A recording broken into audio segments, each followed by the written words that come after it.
গণপ্রজাতন্ত্রী বাংলাদেশ সরকার প্রতি বছর কৃষকদের মাঝে এই প্রণোদনার বীজ, সার এইগুলো বিতরণ করে থাকে। এটার উদ্দেশ্য কিন্তু অনেক বীজ বিক্রি করে, সেটা বাদ দিয়ে কেন সরকারি বীজ মানুষ নিতে আসবে? যদি এটার মান ভালো হয় তাহলে অবশ্যই আসবে।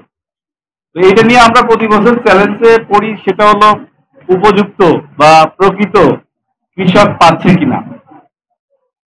অন্যান্যবার জনপ্রতিনিধির মাধ্যমে সাধারণত এই কৃষকদের তালিকা তৈরি করা হয়। এবার কিন্তু আমাদের, এবার না গত বছরও আমাদের যে উপসহকারী আছেন কৃষি বিভাগের, ওনাদের মাধ্যমে এই তালিকাটা করা হয়।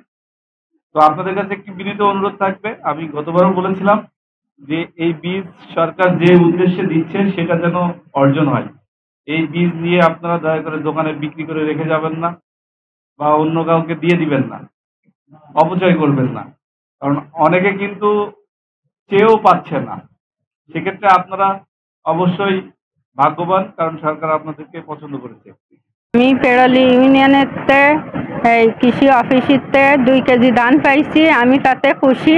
আমি 3 বিঘে বই করি আমি লাগাবো।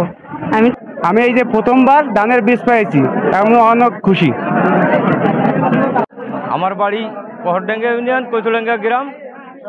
কালিয়া কৃষি অফিসের থেকে 5 কেজি ধান এবং 10 কেজি সার পাইছি।